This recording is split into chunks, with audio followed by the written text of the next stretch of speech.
जय जवान जय किसान साथियों। आप देख सकते हो खेतों की हरियाली का शानदार नज़ारा। ये खेती किसान के जीवन यापन करने का एक जरिया होती है।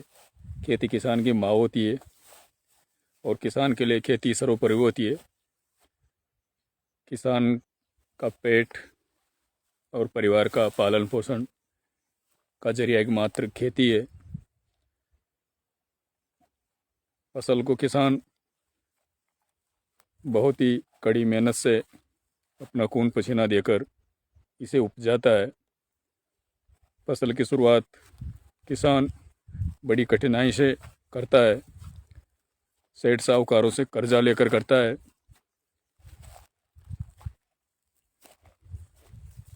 बीज बुआई से लेकर बीज पकाई तक, फसल कटाई से लेकर मंडियों में बेचने तक किसान पूरे तन मन और समर्पण भाव से खेती में समर्पित रहता है।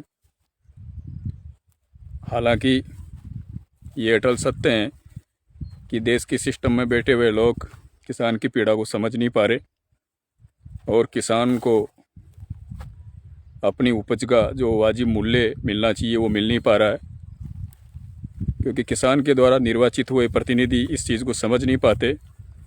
चुनावों के वक्त सब किसान के बेटे बनकर आते हैं वोट पाने के लिए, और चुनाव जीतने के बाद किसान को भूल जाते हैं और 5 साल वही लोग फिर किसान का शोषण करते हैं। इसमें कोई दो राय नहीं है। ये आज का ही इतिहास नहीं है, आज़ादी के काल से सबसे चलता आ रहा है। कई सरकारें आई और गई, सब ने दावे किए, वादे किए किसान से, लेकिन सब खोखले साबित हुए। आज तक किसान की पीड़ा को किसी ने भी सर्वोपरि नहीं रखा। सब ने अपने मत के अनुसार किसान के वोट को बेच दिया और अपने स्वार्थ सिद्धि की राजनीति की पूर्ति करता आया है। हर कोई प्रतिनिधि और राजनेता पूंजीपतियों के हवाले किसान के वोट और मत को कर दिया गया, गिरवी रख दिया गया। अगर ऐसा नहीं होता तो आप देख सकते हो, एक छोटी सुई बनाने वाला, चाकू ब्लेड माचिस बनाने वाला एक व्यापारी को उसकी कीमत तय करके बेचने का अधिकार होता है, लेकिन खून पसीना बहाकर दिन रात पूरा परिवार जो मेहनत करता है और फसल पैदा करने वाले किसान को उसकी फसल की लागत आधारित दाम तय करके बेचने का अधिकार आज तक देश के सिस्टम और सरकारों ने किसान को नहीं दिया। ये दोगलापन है सिस्टम का। आप देख सकते हो वर्तमान में खेतों में देखो हरियाली। मैं खेतों में आया हूँ अभी भ्रमण करने के लिए, देखने। बड़ा सुंदर और शानदार दृश्य है खेतों का। कितना भी तनाव हो और कितनी भी खामोशी या पीड़ा हो, खेतों में आने के बाद सब खत्म हो जाती है। लेकिन ये दर्द, ये पीड़ा तब ज़्यादा असर करती है किसान को जब फसल पकने के बाद उसे अपनी फसल का भाव नहीं मिलता, और उससे भी ज़्यादा तब करती है जब पकी पकाई फसलों पर प्राकृतिक कहर, जैसे आप देख रहे हो पिछले 3-4 सालों से लगातार प्रकृति द्वारा किया जा रहा है किसान के साथ आघात। पकी पकाई फसलों पर अतिवृष्टि, ओलावृष्टि, ऐसी कई प्राकृतिक आपदाएं फसलें बर्बाद करी है किसान का। उसके बाद भी सरकारों का दिल किसान के प्रति सकारात्मक रूप से पिघलता नहीं है और कोई सुनवाई नहीं हो पाती किसान की। अभी भी गत साल में भी जो सोयाबीन उड़द मूंग की फसलें पूरी तरह बर्बाद हो चुकी थी, उसका भी मुआवजा अभी किसानों को जारी नहीं हुआ है। केवल थोथी घोषणाएं हो रही है। किसान मुआवजा नहीं मांग रहा, किसान को बीमा क्लेम चाहिए।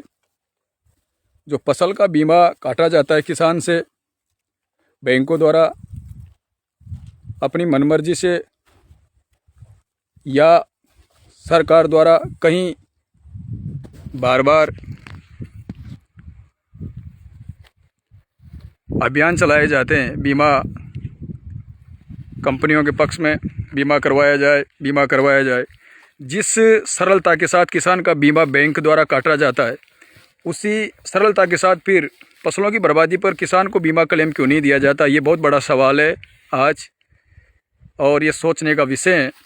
जितनी सरलता से किसान से या किसान की जेब से पैसा निकाला जाता है, किसान के खाते में से बैंकों द्वारा पैसा निकाल कर बीमा कंपनियों की झोली भरी जाती है, ठीक बैंकों को भी जिम्मेदारी लेनी चाहिए कि जिस प्रकार से किसान का पैसा निकाल कर बीमा कंपनियों को दिया, उसी तरह बीमा क्लेम भी उसी सरलता के साथ किसान को मिलना चाहिए। ये नीति पूरी तरह से बननी चाहिए। लेकिन इन नीतियों को बनाने वाले राजनेता है, लोकसभा विधानसभा में बैठने वाले लीडर है, ये तो साफ है कि हर योजना के पीछे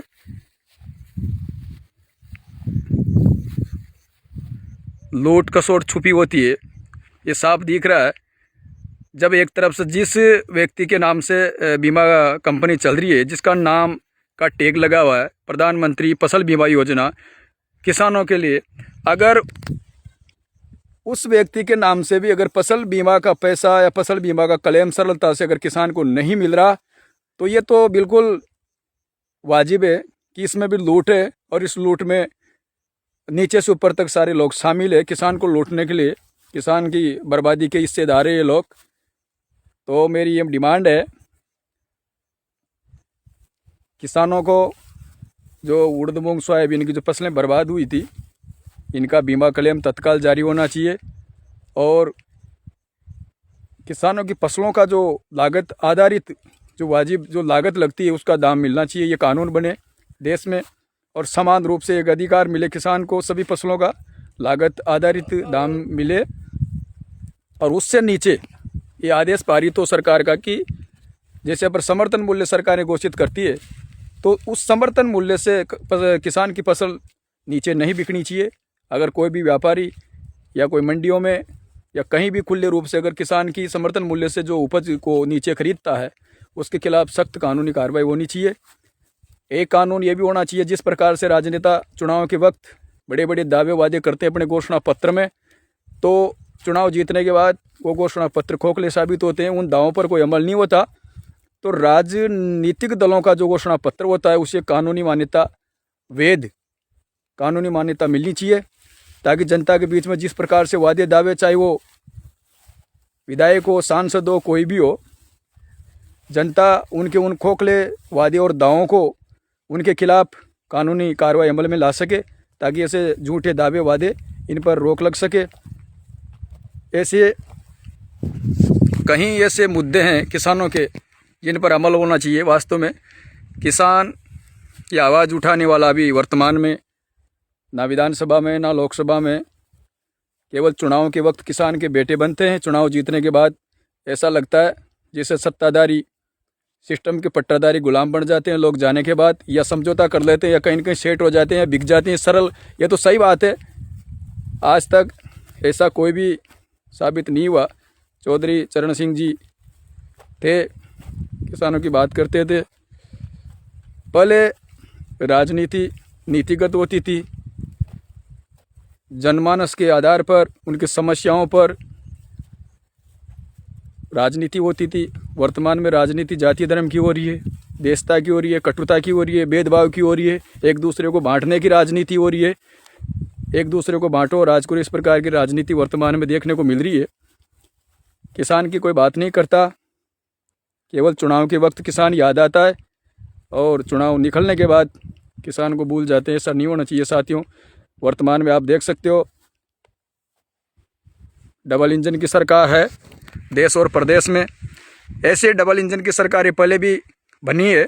मैं ये नहीं कह रहा कि वर्तमान सरकार को दोष दूं, पूर्व में भी केंद्र और राज्य में संयुक्त सरकारें बनी है, लेकिन उसके बाद भी किसान हमेशा लाइनों में लगता रहा है। चाहे वो खाद की बात हो, बीज की बात हो, दवाइयों की बात हो, ऐसे किसान की पीड़ा को कोई समझ नहीं पाया। जिस दिन किसान की समस्याओं का समाधान हो जाएगा, ये देश पूरी तरह खुशहाल हो जाएगा और आनंदित हो जाएगा और विकसित हो जाएगा। क्योंकि देश की सबसे मजबूत जो रीढ़ की हड्डी है वो किसान है, खेती है। इससे बड़ा कोई उद्योग नहीं है देश में। चाहे कितने भी बड़े कारखाने स्थापित हो जाए, लेकिन खेती से बड़ा देश में कोई उद्योग नहीं है। और इस उद्योग को ख़त्म करके बड़े बड़े पूंजीपति जबरन जो किसानों की ज़मीनें पर फैक्ट्रियाँ लगाने का काम कर रही है, जिन्हें सरकारें बिल्कुल प्रोत्साहन दे रही है, उन्हें सब्सिडियाँ दे रही है, और बहुत ही कम दामों में किसानों की ज़मीनें जबरन हथिया के खरीद कर उन्हें सौंप रही है उद्योग लगाने के लिए और खेती को बर्बाद करने का काम हो रहा है। तो ये सिस्टम का दोगलापन है। सरकारों को चाहे किसी भी दल की हो, किसी भी राजनीतिक पार्टी को, कोई भी लीडर हो, कोई भी नेता हो, किसान की बात सुननी चाहिए। चुनाव के वक्त किसान जब याद आता है तो चुनाव के बाद भी किसान को याद रखना चाहिए। ये बिल्कुल किसान के साथ इस प्रकार का भेदभाव दोहरा मापदंड नहीं बरतना चाहिए सरकारों को। आज मैं खेतों में आया था इधर, तो दो बात आप सभी साथियों के बीच में शेयर करने का मन किया। आपको अच्छी लगे तो ठीक है। ये देखिए खेतों की हरियाली बहुत शानदार है, मन आनंदित हो रहा है। सरसों लहल आ रही है, देखिए पीले फूल है, ये गेहूं की फसल है, जौ है। और देखिए बड़ा आनंदित मन हो रहा है। खेतों के बीच में आने के बाद मैं आपसे कह रहा हूँ, शहरों में ये आबो हवा कहाँ मिलती है साथियों, वहाँ तो दुआ ही दुआ है। गाँव की आबो हवा बिल्कुल मैं आपसे कह रहा हूँ स्वर्ग से भी बहुत प्यारी, बहुत शानदार, बहुत सुंदर। जय जवान जय किसान साथियों, जय जवान जय किसान।